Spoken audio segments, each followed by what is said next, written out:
Shalom Bapak Ibu Saudara, hari ini kita mau bersama-sama datang kepada Tuhan, beribadah kepada Dia.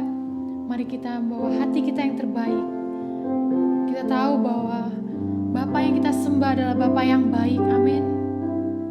Mari kita mau naikkan pujian ini bersama. Haleluya Yesus.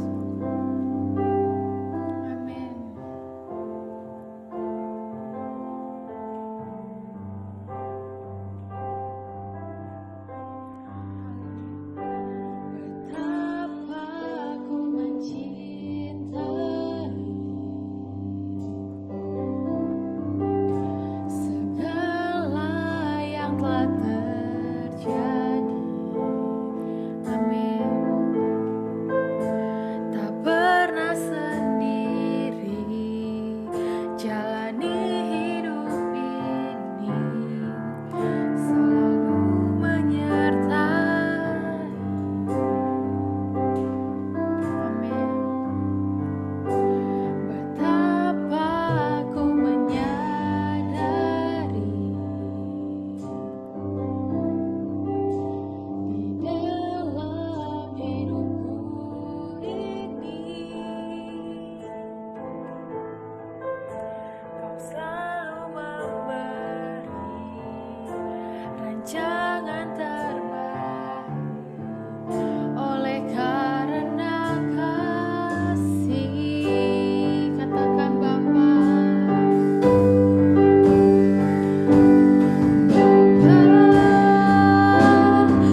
mencintai setiap kami anak-anak-Mu Tuhan.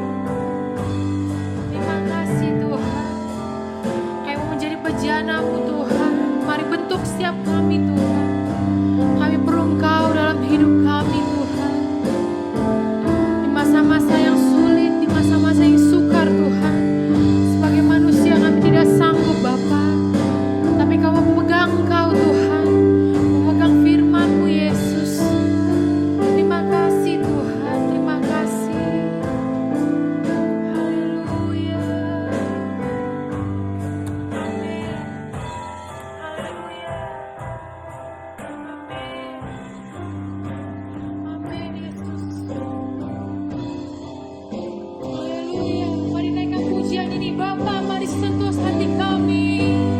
Bapa, sentuh hatiku, ubah hidupku menjadi yang baru. Amin. Bagai emas yang murni, Kau membentuk rencana hatiku, Bapa.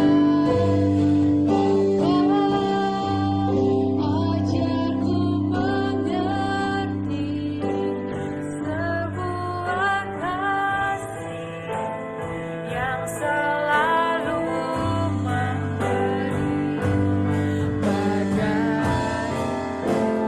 air mengalir yang tiada pernah berhenti, bagai air mengalir yang tiada pernah berhenti, bagai air mengalir yang tiada pernah berhenti.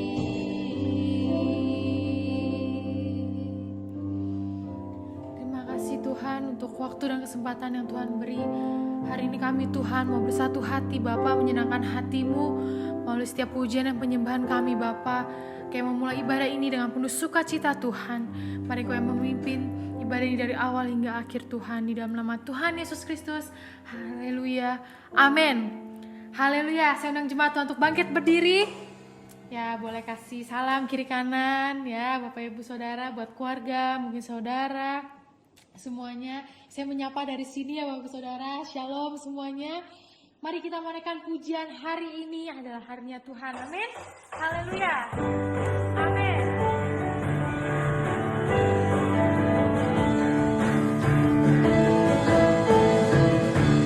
Hari ini hari yang telah dijadikan Tuhan. Mari kita bersuka. Amin. Hari ini hari yang telah dijadikan Tuhan. Mari kita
hari demi hari kita bersuka cita, amin. Di dalam Tuhan selalu ada pengharapan Bapak Ibu Saudara. Kita mau mengecap kebaikan Tuhan dan kita mau melihat betapa baiknya Tuhan dalam hidup kita. Kecaplah dan lihatlah betapa baiknya Tuhan, amin.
Haleluya.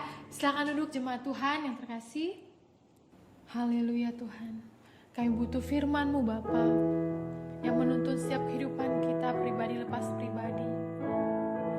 Apa yang menjadi pergumulan-Mu hari-hari ini, mari datang berseru kepada Dia. Terima kasih Tuhan, Engkaulah juru selamat kami Tuhan. Haleluya. Terima kasih Tuhan. Amin.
pujian ini.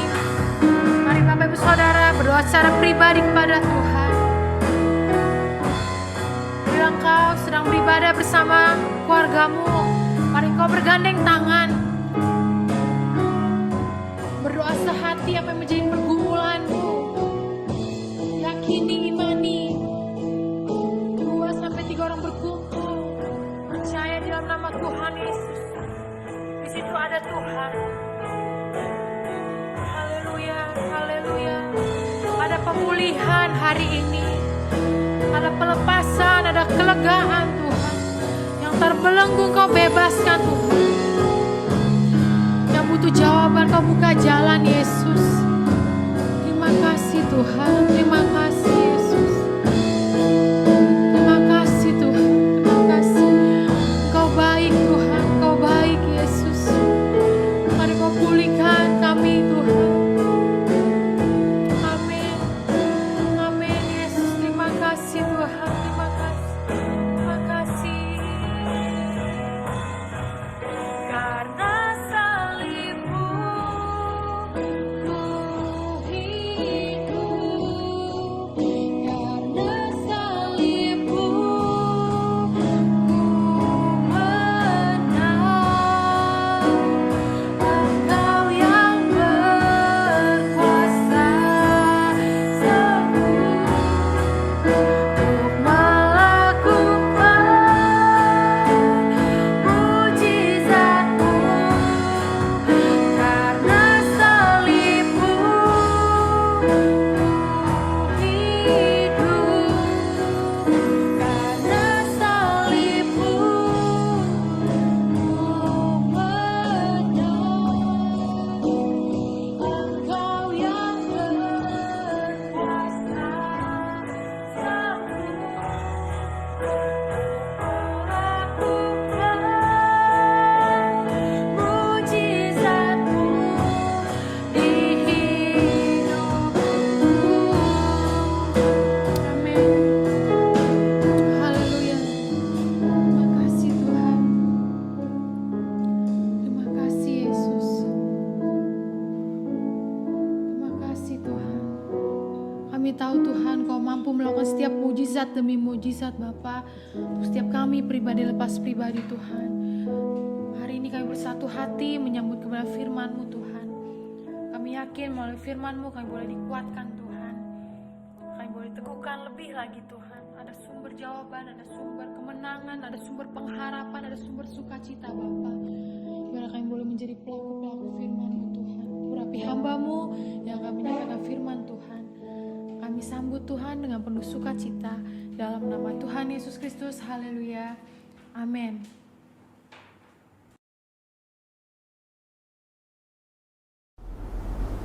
Haleluya. Saudara-saudara, hari ini kita akan mendengarkan kembali firman Tuhan perihal kegerakan Tuhan pada bagian yang ketiga. Teksnya terambil dari Kejadian pasal 26 ayat 1 sampai 35. Tetapi kita akan membaca lebih dulu ayat 1 dan 2. Kalimatnya bertuliskan demikian. Maka timbullah kelaparan di negeri itu. Ini bukan kelaparan yang pertama yang telah terjadi pada zaman Abraham. Sebab itu Ishak pergi ke Gerar kepada Abimelek, raja orang Filistin. Lalu Tuhan menampakkan diri kepadanya serta berfirman, "Janganlah pergi ke Mesir, diamlah di negeri yang akan kukatakan kepadamu." Saudara-saudara, ada perbedaan peristiwa antara kelaparan pada eranya Abraham dan kelaparan pada era Ishak. Bila kelaparan terjadi pada era Abraham, maka Abraham dengan cepat, saudara-saudara, segera mengambil langkah untuk pergi ke Mesir. Tetapi pada era Ishak, Tuhan tidak menyuruh Ishak pergi ke Mesir. Sebaliknya, Ishak diminta untuk tetap berada di tempat itu. Kejadian pasalnya yang ke-12 ayat yang ke-10 menjelaskan kepada kita bagaimana Abram pergi ke Mesir pada waktu kelaparan itu. Sedangkan pada waktu Ishak, dalam Kejadian pasal 26 ayat yang ke-6, saudara-saudara, kalimatnya berkata, jadi tinggallah Ishak di Gerar. Jadi Tuhan memberi cara yang berbeda meskipun kejadiannya sama, saudara-saudara. Kelaparan di era Abram diizinkan untuk pergi sampai ke Mesir. Kelaparan di era Ishak, Tuhan tidak izinkan Ishak pergi ke Mesir, melainkan Tuhan biarkan Ishak tetap di Gerar, tinggal menghadapi sebuah kenyataan, saudara-saudara. Masalahnya, saudara-saudara, Gerar itu bukanlah sebuah tempat yang nyaman. Kenapa saya sebut sebagai sebuah tempat yang nyaman, saudara-saudara? Karena Abram pernah mengalami juga dengan Raja Abimelekh ini. Dalam Kejadian pasalnya yang ke-20, saudara-saudara, kita membaca bagaimana Abram menghadapi Abimelekh, sehingga kemudian Tuhan menolong Abram hingga membiarkan Abram tetap ada di situ. Peristiwa yang sama, saudara-saudara, terjadi lagi pada Ishak. Sehingga singkatnya, saudara-saudara, Ishak pun dibiarkan oleh Abimelekh tinggal di tempat itu. Nah, masalahnya, saudara-saudara, apa yang selanjutnya terjadi? Dan bagaimana Tuhan melakukan hal-hal yang luar biasa di tengah-tengah peristiwa ini? Kita lihat bagian yang pertama, saudara-saudara. Saya membaca ayat yang ketiga dan keempat dari Kejadian pasal 26 ini. Tinggallah di negeri ini sebagai orang asing, maka aku akan menyertai engkau dan memberkati engkau. Sebab kepadamulah dan kepada keturunanmu akan kuberikan seluruh negeri ini. Dan aku akan menepati sumpah yang telah kuikrarkan kepada Abraham ayahmu. Aku akan membuat banyak keturunanmu seperti bintang di langit. Aku akan memberikan kepadamu keturunanmu seluruh negeri ini. Dan oleh keturunanmu semua bangsa di bumi akan mendapatkan berkat. Saudara-saudara, Tuhan tidak mengizinkan Ishak keluar dari Gerar. Sebaliknya, Tuhan izinkan Ishak untuk terus berada di Gerar. Tentu saja pertanyaannya menjadi menarik, saudara-saudara. Mengapa untuk Abram Tuhan biarkan, sedangkan untuk Ishak Tuhan izinkan? Saudara-saudara, zaman sudah berubah, musim sudah berganti, tokoh-tokoh yang menghadapi situasinya pun sudah berubah. Itu sebabnya Tuhan izinkan Ishak ada di situ, untuk dia menjadi lebih berani, untuk dia menjadi lebih sanggup, untuk dia menjadi mampu menghadapi berbagai-bagai kesulitan, saudaraku, meskipun peristiwanya sama. Itu sebabnya Tuhan tegaskan dalam ayat yang ketiga dan ayat yang keempat, saudara-saudara, untuk menunjukkan bahwa inilah negeri yang akan kuberikan kepadamu dan keturunanmu, dan engkau akan melihat sendiri bagaimana tanganku berkarya di tengah-tengahmu. Jadi saudaraku, Ishak tidak perlu ke Mesir. Ishak harus belajar menghadapi kenyataan. Ishak harus berani menghadapi situasi sulit. Ishak harus menghadapi hal-hal yang rumit dalam hidupnya, saudaraku. Hari-hari ini, saudara-saudara, kalau kita berada dalam situasi yang seperti ini, tanpa terasa, saudara-saudara, sudah genap setahun Kita menghadapi pandemi yang belum juga selesai, saudara-saudara. Bahkan sekarang sudah muncul virus-virus versi terbaru, saudara. Saya tidak membahas itu, saudaraku, tapi saya ingin menunjukkan kepada kita bahwa bila Tuhan tidak izinkan Ishak untuk pergi, maka sekarang Tuhan izinkan kita untuk menghadapi kenyataan ini. Sama seperti Ishak, dibiarkan oleh Tuhan, diizinkan oleh Tuhan menghadapi situasi-situasi yang seperti ini.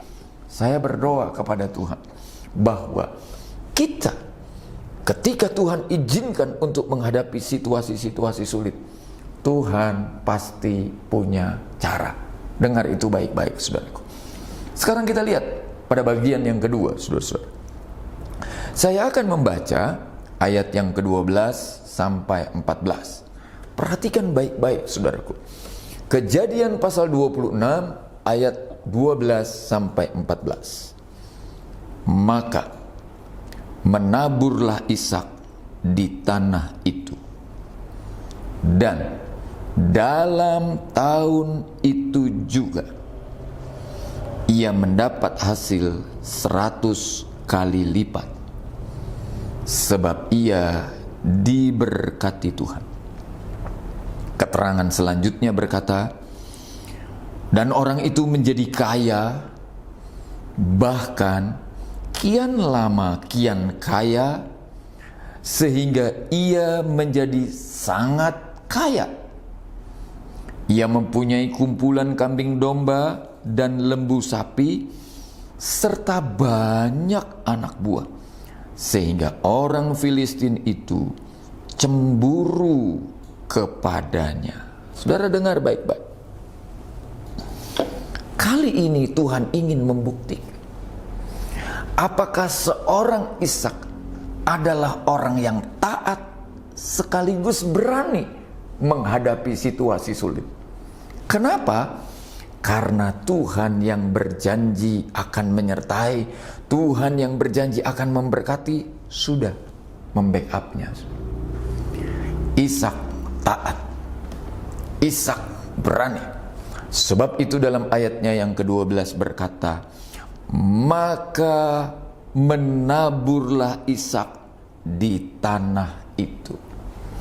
Saudaraku, tentu saja proses menabur bukanlah sebuah proses yang terjadi sehari selesai.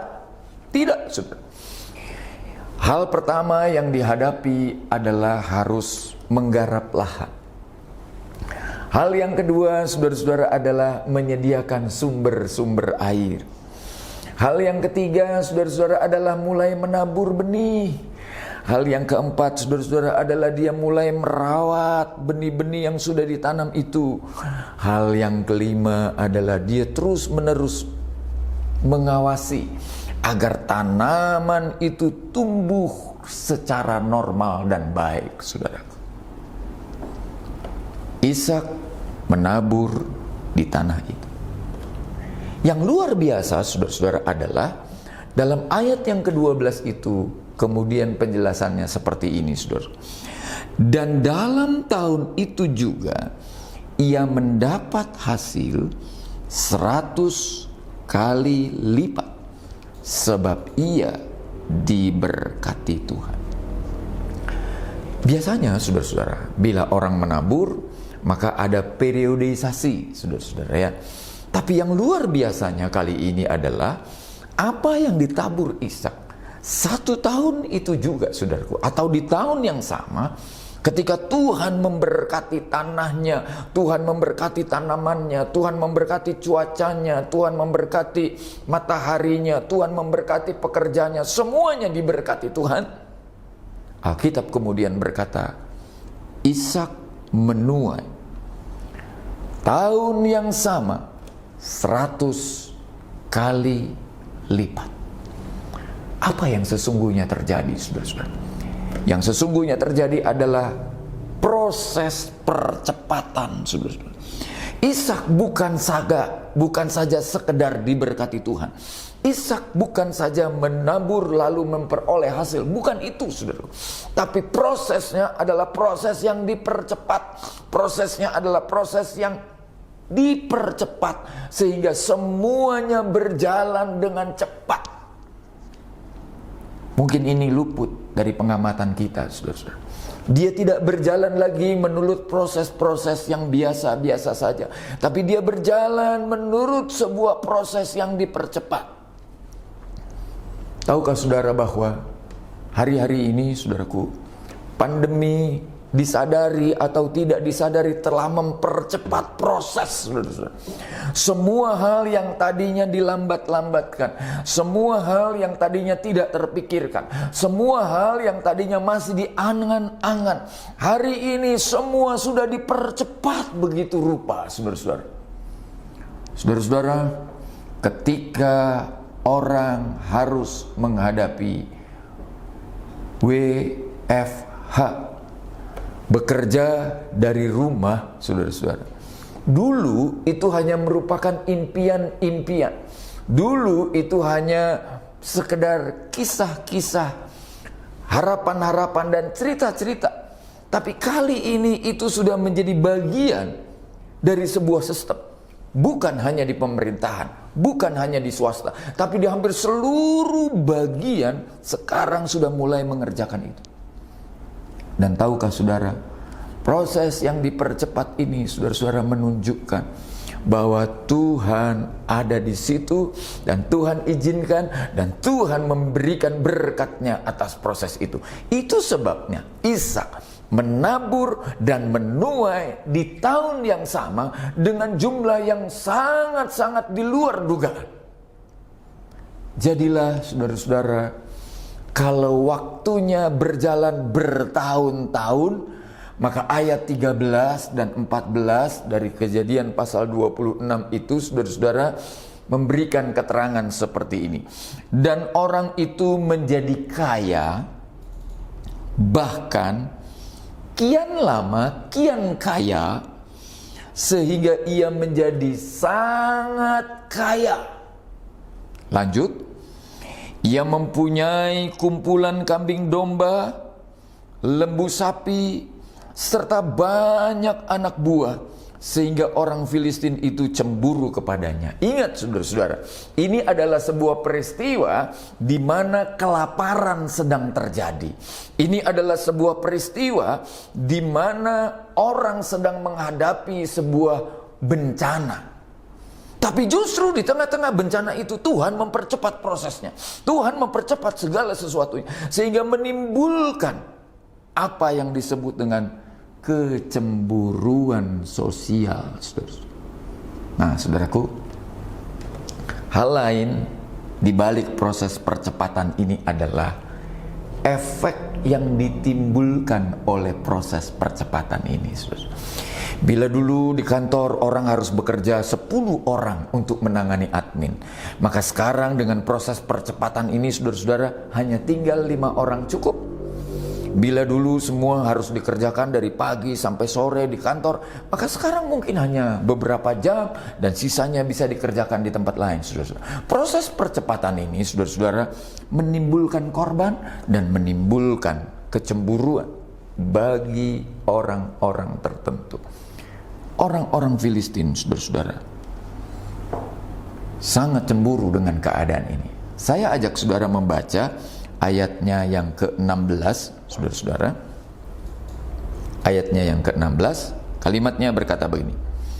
Lalu kata Abimelekh kepada Ishak, pergilah dari tengah-tengah kami, sebab engkau telah menjadi jauh lebih berkuasa daripada kami.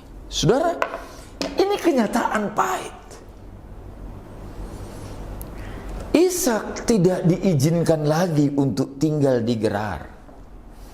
Ishak tidak memperoleh legitimasi lagi untuk tetap ada di Gerar.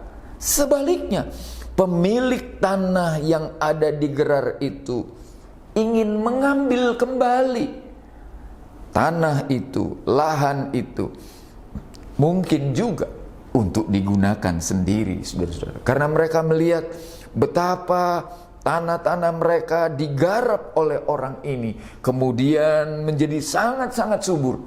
Jadi mereka berpikir, Kalau saya ambil, maka saya pun akan memperoleh hasil yang sama. Tunggu dulu, saudara. Bukan itu masalahnya. Kenapa saya sebut bukan itu, saudara-saudara? Karena sebenarnya bukan soal apa yang ditanam, apa yang dituai, bagaimana proses. Bukan itu, saudara. Sebenarnya adalah karena dalam proses percepatan itu ada Tuhan di sana, saudara-saudara. Sekali lagi, saudaraku, dalam proses percepatan itu ada Tuhan di sana. Dan itu sebabnya kalau orang menginginkan atau orang ingin meniru, mengambil hak, saya pastikan, saudara-saudara, mereka akan kecewa. Kenapa, saudaraku? Karena yang disertai bukan tanahnya, bukan usahanya, bukan apa yang ditanam. Yang disertai adalah orang dan apa yang dikerjakannya. Itu yang kita harus mengerti, saudara-saudara. Nah, saya tunjukkan kepada saudara bahwa konflik itu bukan hanya sekali, saudara. Konflik itu berjalan terus dan terus dan terus. Mari kita lihat, saudara-saudara. Sekarang kita lihat. Saya ajak saudara untuk membaca, saudara-saudara, ayatnya yang ke-19. Saya lompat langsung ke ayat 19. Ketika hamba-hamba Ishak menggali di lembah itu, mereka mendapati di situ mata air yang berbual-bual airnya. Lalu bertengkarlah para gembala Gerar dengan para gembala Ishak. Kata mereka, air ini kepunyaan kami. Dan Ishak menamai sumur itu Esek, karena mereka bertengkar dengan dia di sana. Apa yang kurang dari Ishak, saudaraku? Disuruh bergeser dan berpindah tempat, dia ikuti. Dia nurut, karena dia tahu bukan tanah, tapi tangan dan oranglah yang diberkati Tuhan. Itu sebabnya ketika dia berpindah tempat, saudara-saudara, dan menggali lagi sumur-sumur sebagai sumber air, saudara-saudara, maka yang mereka dapatkan bukan sekedar air, saudaraku, tapi mata air yang begitu limpah. Alkitab menyebut berbual-bual airnya, saudara. Ketika orang-orang Gerar melihat, ketika orang-orang Gerar menyaksikan, mereka berkata, itu tanah kami, itu daerah kami, ayo kamu pergi. Bayangkan, saudara-saudara, sudah bersusah payah menggali, sudah bersusah payah menemukan sumber-sumber air. Dan ketika sumber itu didapat, saudara-saudara, dia disuruh pergi. Belum menabur loh, saudara, apalagi menuai, belum, saudara. Baru mencari sumber-sumber, saudara, sudah dihalang-halangi, sudah dihambat. Saudaraku, orang berpikir bahwa kalau ini dihambat, maka akan selesai.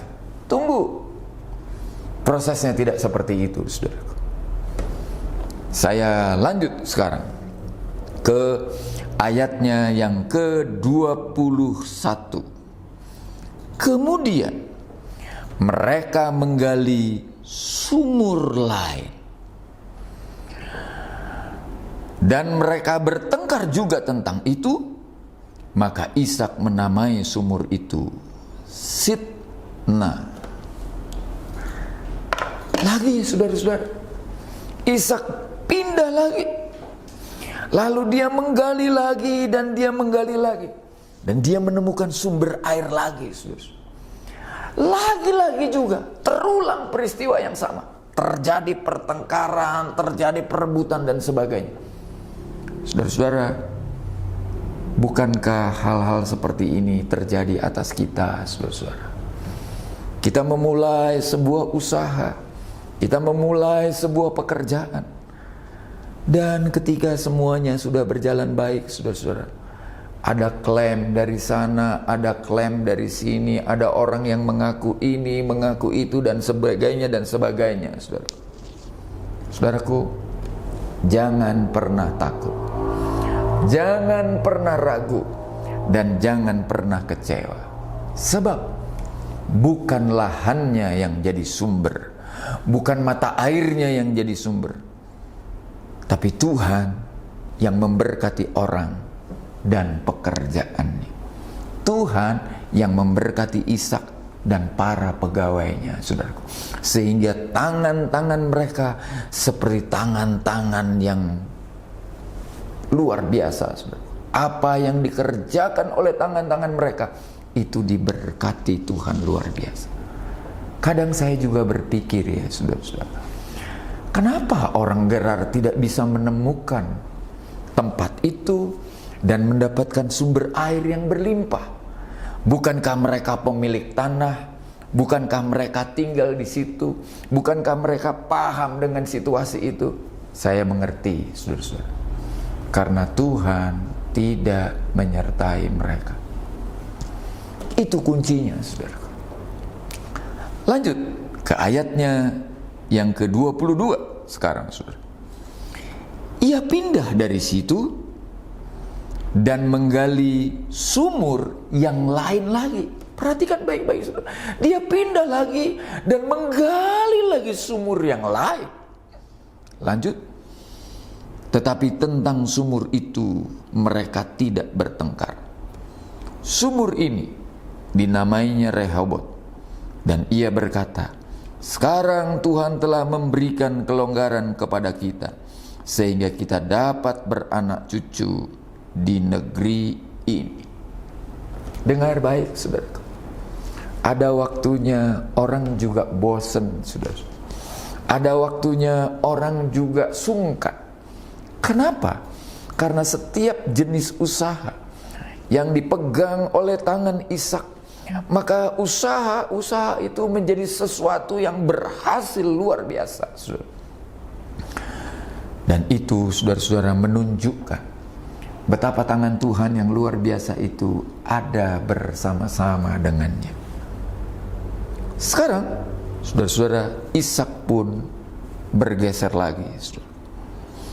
Ayat yang ke-23 menjelaskan kepada kita, saudara-saudara, dari tempat itu, setelah tidak terjadi keributan dan setelah mulai menabur, menanam, lalu menuai, saudara-saudara, Ishak kemudian berpindah ke satu tempat lagi, saudara.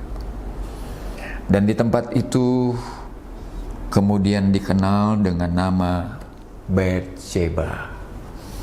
Kenapa nama itu dinamai Betsheba? Inilah bagian ketiga yang saya mau saudara mengerti. Mari kita lihat ayatnya yang ke-28. Jawab mereka, kami telah melihat sendiri bahwa Tuhan menyertai engkau.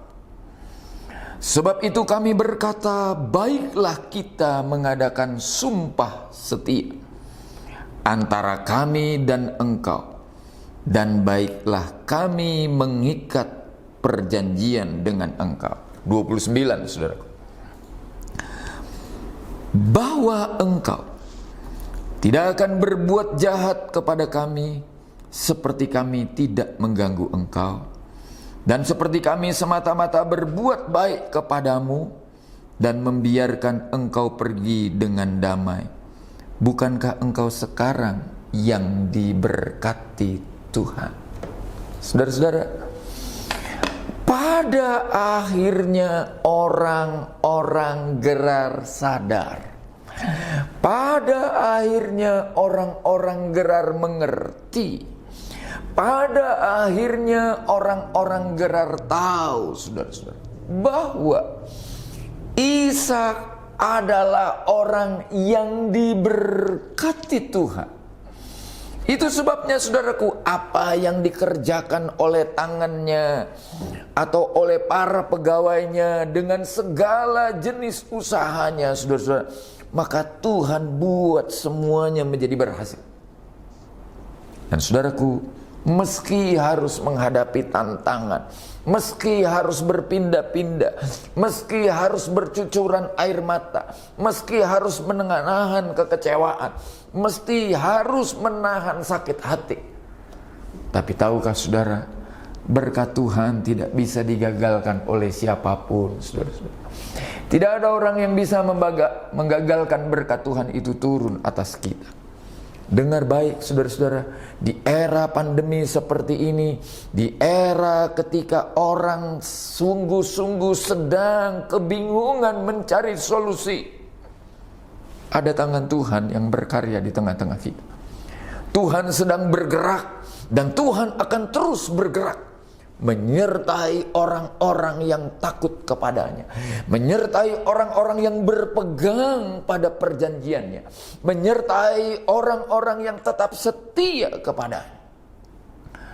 Tahukah saudara, mengapa tempat itu dinamai Beersheba, saudara-saudara? Saya ajak saudara untuk melihat lagi. Ayatnya yang ke-32, saudara-saudara, menunjukkan kepada kita kalimat firman Tuhan yang seperti ini. Pada hari itu, datanglah hamba-hamba Ishak memberitahukan kepadanya tentang sumur yang telah digali mereka, serta berkata kepadanya, kami telah mendapat air. Lalu dinamailah sumur itu Sheba. Sebab itu kota itu adalah Beersheba sampai sekarang. Beersheba bisa diartikan, saudara-saudara, kami telah mendapatkan air, atau air sumber hidup itu telah kami temukan. Saudara-saudara, perjalanan hidup dalam kegerakan Tuhan, saudaraku, harus berakhir pada satu titik. Titik di mana kita menemukan sumber air hidup itu. Titik di mana kita mendapatkan air hidup itu. Yesus pernah berkata seperti ini kepada perempuan Samaria dalam Injil Yohanes pasalnya yang ke-24, saudara-saudara.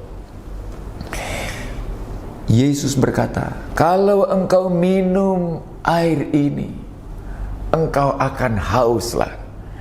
Tetapi kalau engkau minum air yang akan kuberikan kepadamu, engkau tidak akan haus lagi. Kenapa? Karena air yang akan kuberikan kepadamu itu akan berubah menjadi sumber mata air di dalam dirimu, yang akan terus-menerus mengalir sampai kepada kehidupan kekal. Saudaraku, ada hal baik yang saya ingin ajak saudara untuk melihat. Ada hal baik yang saya ingin ajak saudara untuk mengalami. Ada hal baik yang saya ingin ajak saudara untuk merasakan. Aliran-aliran sungai air hidup itu, saudara. Aliran-aliran air hidup itu yang membasahi hidup kita dan terus menerus mengalir menjadi sebuah mata air yang besar di dalam dirimu. 3 hal yang saya mau kita belajar hari ini, saudara. Yang pertama, jangan tinggalkan dan jangan lari ke Mesir. Hadapi apapun kenyataannya, saudaraku. Kenapa kita berani? Karena Tuhan menyertai kita, saudaraku. Tapi Tuhan menyertai kita tidak berarti semua akan dibuat baik, semua akan dibuat seperti jalan tol. Tidak, saudara. Tuhan menyertai kita karena kita tetap harus menabur. Kita harus tetap menjalani proses. Bahkan mungkin sebuah proses yang menyakitkan. Tapi tetap hal penting yang saudara harus tahu, Tuhan menyertai kita. Pengakuan Abimelekh terhadap Ishak, sehingga mereka takut dan mereka membuat perjanjian damai, menunjukkan, saudara-saudara, bagaimana Ishak diberkati Tuhan luar biasa. Orang-orang akan melihat dan menyaksikan betapa dahsyatnya karya Tuhan dalam hidup kita. Dan yang ketiga, saudara, kalau engkau sudah menemukan sumber hidup itu, Kalau engkau sudah menerima berkat-berkat itu, jangan lupa, saudara. Berkat boleh, tapi sumber berkat jauh lebih penting. Doa saya kepada Tuhan adalah, mari kita temukan sumber berkat itu, dan biarlah sumber berkat itu terus memimpin dan menyertai langkah-langkah kita. Tuhan memberkati. Mari kita berdoa bersama-sama. Bapa di sorga, terima kasih buat hari ini, karena kami telah belajar bagaimana Engkau bergerak dengan segala percepatan, meski dihalang-halangi, meski dibatas-batasi, tapi Engkau tetap Allah yang tidak terbatas. Itu sebabnya mampukan kami untuk melihat, mengerti, memahami, dan mengerjakan apa yang Engkau mau kami kerjakan dalam situasi yang seperti ini. Dan biarlah pada akhirnya kami merasakan uluran tangan kasih Tuhan yang berlimpah-limpah itu ada atas kami. Aliran-aliran air kehidupan itu bukan hanya membasahi kami, tetapi aliran-aliran air hidup itu menjadi mata air dalam hidup kami. Berkati setiap kami yang mendengar firman-Mu. Berkati kami yang sudah menerima kebenaran ini, Tuhan. Mampukan kami untuk dapat melakukannya dalam hidup kami. Demi nama Yesus kami berdoa. Amin.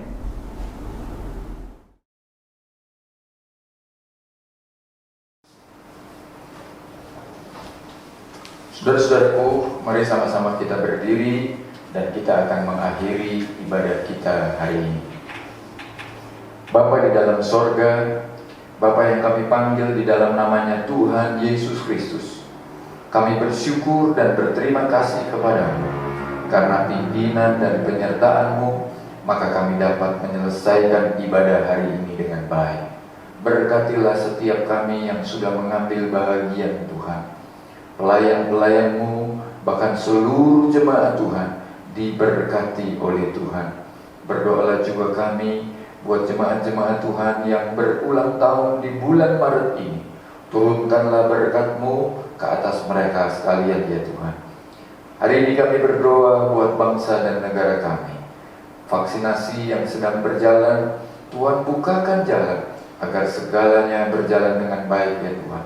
Pemerintahan kami di bawah pimpinan Bapak Presiden Jokowi, Tuhan tolong nyatakanlah kebaikan-Mu bagi mereka sekalian, ya Tuhan. Para medis, rumah-rumah sakit, para dokter yang mengusahakan vaksinasi ini, Tuhan kiranya juga menolong dan memberkati. Berdoalah kami buat tiap-tiap keluarga dari anak-anak-Mu Tuhan yang sudah berbuat bakti kepadamu. Tuhan memberkati usaha pekerjaan mata pencarian mereka. Tuhan memberkati sekolah dan kuliah mereka. Tuhan memberkati usaha dagang mereka. Tuhan memberkati pekerjaan mereka di kantor-kantor sekalipun. Di mana saja Tuhan menempatkan anak-anak-Mu, disitulah berkat-Mu turun ke atas mereka, ya Tuhan. Berkati juga tangan-tangan yang sudah terulur untuk pelayanan di tempat ini, ya Tuhan. Mereka yang membawa persembahan kasih, bahkan mereka yang mengembalikan persepuluhan milik-Mu, Tuhan bukakan tingkap-tingkap langit. Turunkanlah berkat-Mu seperti firman-Mu menjanjikannya bagi kami sekalian, ya Tuhan. Terima kasih, kami bersyukur buat hari ini. Saudara-saudaraku yang dikasihi Tuhan, terimalah berkat Tuhan ini atas hidup kita. Tuhan kiranya memberkati engkau dan menjagai engkau. Tuhan menyinarkan wajah-Nya kepadamu dan memberikan engkau kasih karunia. Tuhan menghadapkan wajah-Nya kepadamu dan memberikan engkau damai sejahtera-Nya. Di dalam nama Allah, Bapa, Putra, dan Roh Kudus, yaitu Tuhan Yesus Kristus, kami terima berkat-Mu dan kami selesaikan ibadah kami hari ini. Terima kasih, ya Tuhan.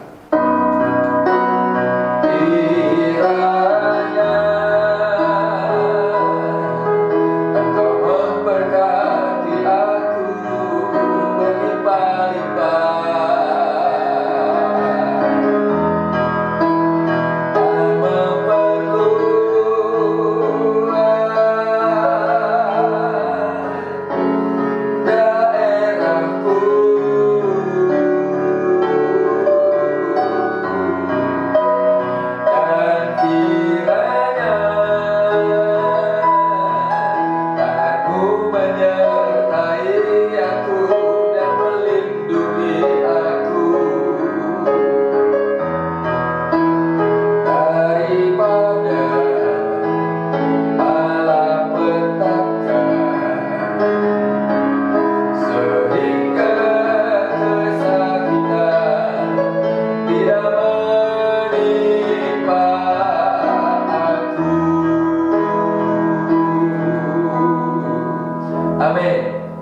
Tuhan Yesus memberkati kita sekalian.